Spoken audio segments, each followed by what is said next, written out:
que vous allez bien. On se retrouve pour un Ask ou pour une FAQ, appelez ça comme vous voulez, une foire aux questions. J'avais posté il y a de ça 7 semaines une photo sur Instagram pensant pouvoir en filmer une et finalement je n'ai absolument pas eu le temps. Donc du coup j'ai reposté une photo il y a 20 minutes, la fille totalement désorganisée, mais je suis désolée, ça m'a pris l'envie de filmer. C'est surtout que mes parents ne sont pas là, donc je vais pouvoir filmer tranquillement, parler fort, etc. Vous savez très bien quelle galère c'est, galère qui normalement devrait finir d'ici quelques mois. Donc voilà, je suis désolée pour le manque d'organisation, néanmoins je vais récupérer les questions de la photo d'il y a 7 semaines et je vais répondre aux questions qui arrivent au fur et à mesure sur Instagram. Donc c'était il y a 7 semaines, c'est assez rigolo, il y avait beaucoup de questions sur où j'en étais de ma recherche de maison, puisqu'en fait j'avais pas encore annoncé que je l'avais trouvé, je savais que j'allais bientôt signer, donc je pouvais rien vous dire. Alors il y a une question qui est assez intéressante je trouve, c'est comment tu fais pour gérer ton boulot, ton blog, les vidéos, ta vie de couple, ton temps libre, etc. Alors j'ai la chance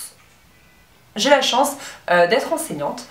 Donc je suis enseignante en CM2 et ce qui fait que en fait mon école est toujours à la semaine de 4 jours, ce qui fait que j'ai le mercredi de libre. Donc le mercredi c'est la journée par excellence blog et vidéo et donc du coup je me lève à la même heure que d'habitude, c'est-à-dire à 6h30 et ça va être la journée de travail comme si j'avais 2 boulots en fait pour moi, même si le mercredi c'est vraiment beaucoup plus cool, bien évidemment, j'ai aucune obligation, mais voilà, c'est pour moi comme une journée de travail, donc je me lève tout aussitôt et je me mets au boulot, sur les vidéos, sur le blog, etc.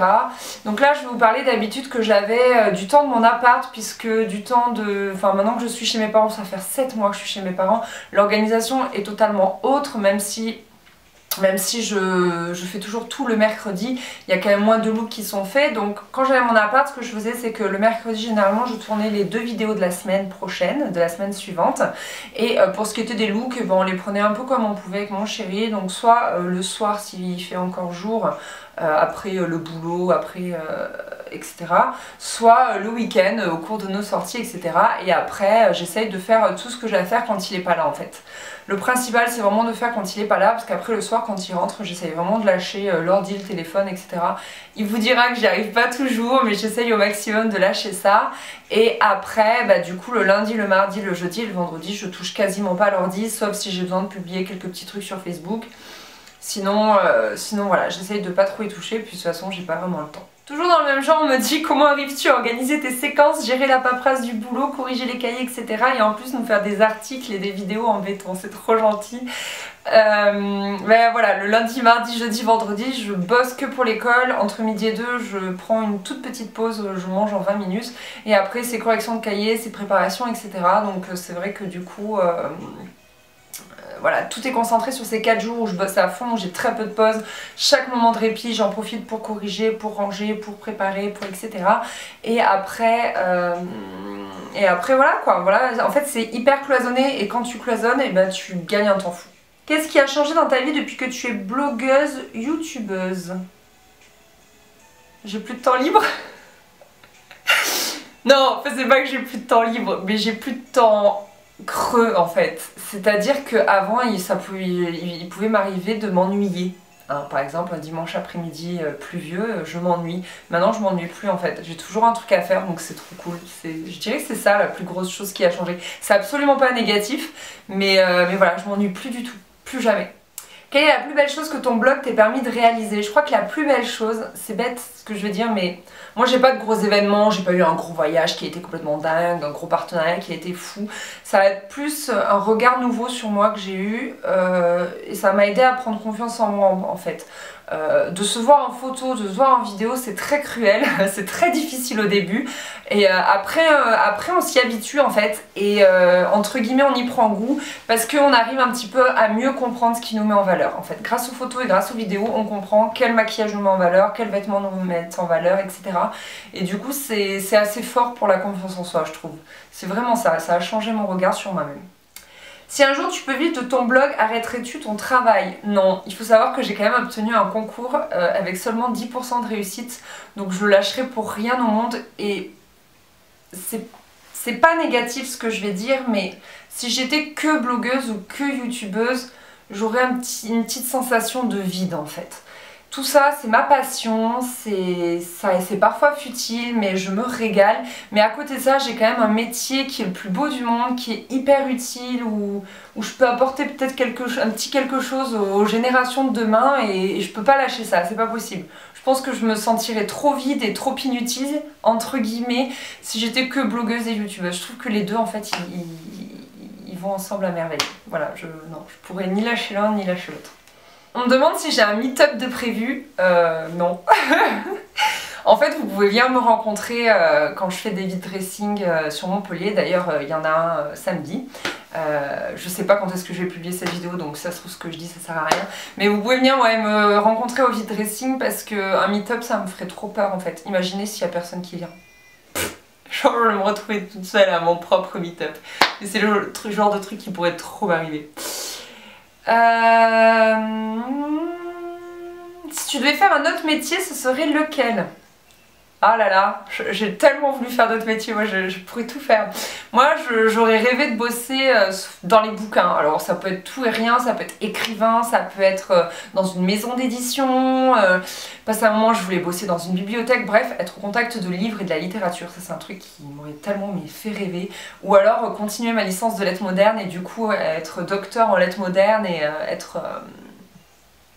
écrire des bouquins, être professeur-chercheur en fait en lettres modernes.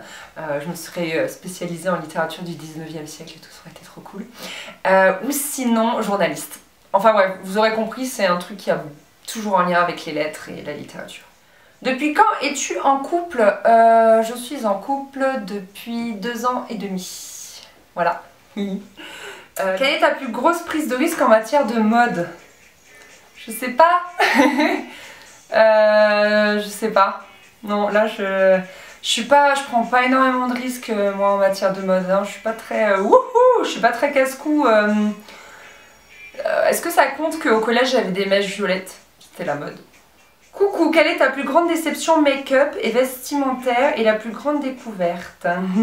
Coucou Poulette. Déception make-up.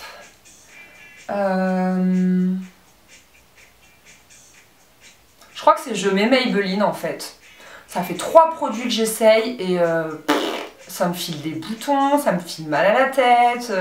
J'ai essayé 2 trucs de fard à paupières et 2 trucs pour le teint. Je vous ai dit 3 mais c'est 4 alors. 2 trucs pour les yeux et 2 trucs pour le teint. Et voilà, ça me donne des boutons et des maux de tête. Donc Je mets Maybelline, bof bof bof.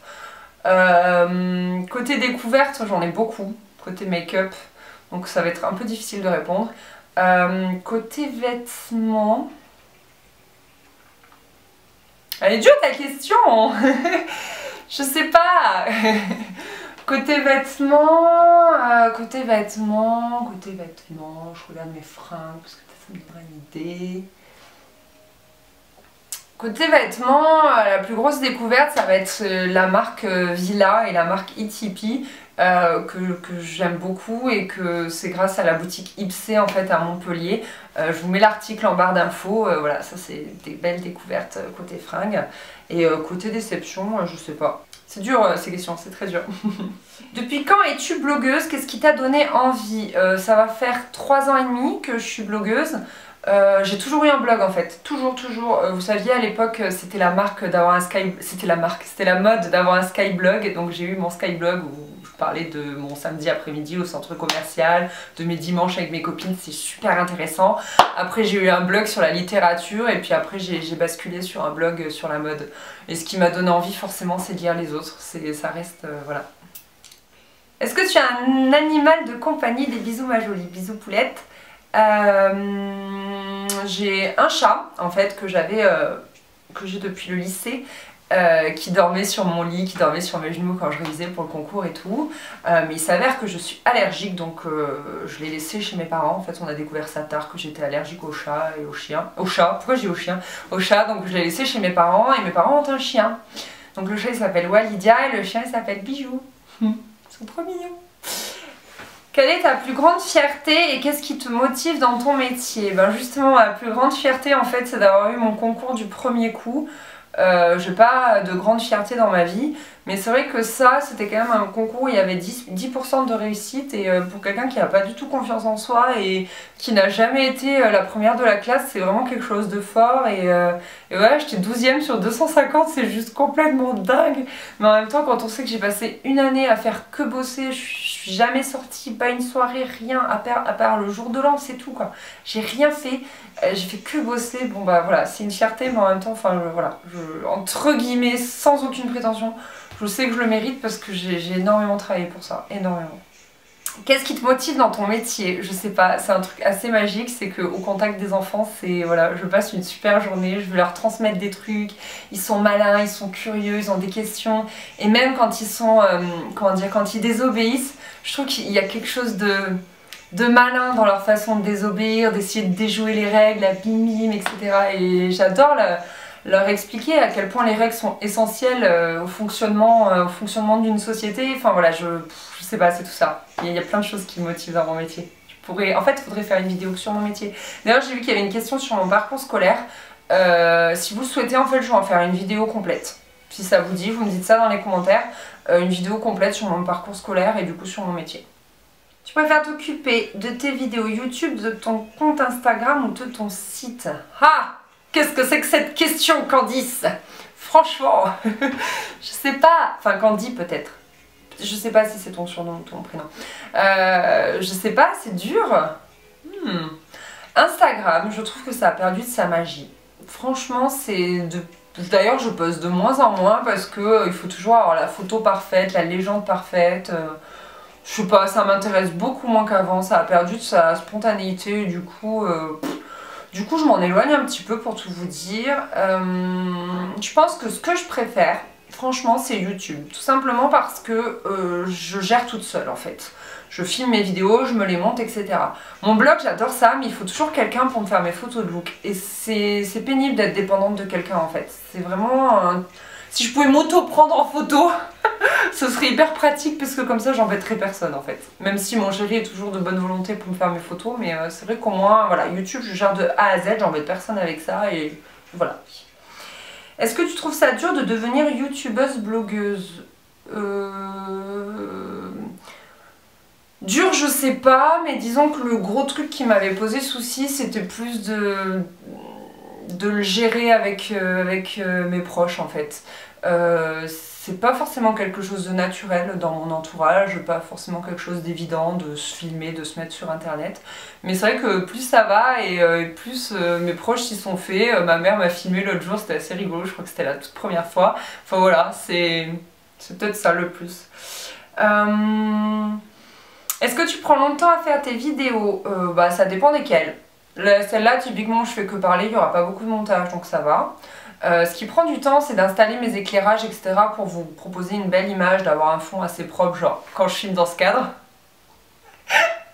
C'est que mon bureau est en bazar. Et quand je filme avec le fond du bureau, c'est que j'ai eu le temps de ranger mon bureau. Voilà, ce qui est long, c'est tout ce qui est mis en place, etc. Et après, suivant les vidéos, il y a des vidéos qui demandent beaucoup de montage et qui sont très longues. Je suis prof dans le secondaire et beaucoup de mes élèves souhaitent devenir professeurs des écoles. Si tu devais leur dire une ou deux choses importantes, hormis le cursus scolaire sur ce métier, contrainte, envie, motivation, ce serait quoi? Ah oui, ça c'est de la question. Je pense que pour être sûr, pour vérifier qu'on est sûr de vouloir être enseignant, il faut être au maximum au contact des enfants. Donc moi j'ai fait 4 années en centre de loisirs et en colonie de vacances pour être sûre que c'était ça que je voulais faire, pour être sûre que j'étais faite pour ça. Et après malheureusement en fait il faut se rendre compte qu'être enseignant c'est pas juste être au contact des enfants et leur apprendre des choses au cours de la journée. Il y a énormément de corrections, il y a énormément de préparation. Il y a énormément de temps passé avec les collègues à préparer, etc. De temps passé avec les parents pour parler des difficultés de l'enfant ou des réussites de l'enfant, etc. C'est plein d'à côté que, entre guillemets, j'imaginais pas ou auxquels j'avais pas réfléchi et qui font partie du métier et qu'il faut quand même savoir appréhender et savoir gérer tout simplement. On ne passe pas du temps qu'avec des enfants, on ne fait pas que leur apprendre des choses. On gère beaucoup de choses. Donc, je sais pas trop si j'ai répondu à ta question. Je Ouais, vous avez beaucoup de questions sur mon métier, donc je pense que je vais faire une vidéo que sur ça. Aurais-tu des conseils pour celles qui vont passer le CRPE cette année? Il faut faire un maximum. Quand vous passez un concours, de toute évidence, quel que soit le concours, de toute façon j'ai fait une vidéo à ce sujet, je vous la remets en barre d'infos, c'est 10 conseils pour réussir ces examens.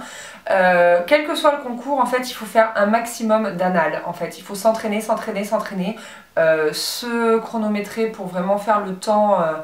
pour vraiment être en conditions réelles en fait et voilà, faire des sujets, comme ça on voit un maximum en fait de thèmes, un maximum de questions, un maximum de sujets et au moins on est le mieux préparé possible. Et si vous avez des oraux, moi j'avais des copines, on se filmait en fait, elle faisait le jury et moi donc j'étais le candidat et on se filmait et en fait se filmer c'est atroce, tu vois tout tes tics, c'est horrible. Genre moi je joue avec tout ce qu'il faut avec mes mains quoi, genre j'étais comme ça avec mon stylo et tout et du coup ça te permet vraiment de t'améliorer grâce à la vidéo, donc ça marche bien. Voilà les filles, j'espère que cette vidéo vous aura plu, donc dites-moi dans les commentaires si vous voulez que je fasse une vidéo entière sur mon parcours scolaire et sur mon métier. Si c'est un genre de vidéo qui vous plaît, je pourrais refaire une FAQ parce que je pense que vous avez... Enfin, j'ai eu pas mal de questions, j'ai pas répondu à tout parce que tout n'était pas forcément pertinent et puis la vidéo, je pense qu'elle dure déjà pas mal de temps. Et puis voilà, je vous fais des gros bisous, j'espère que vous allez bien et je vous dis à très vite, bye!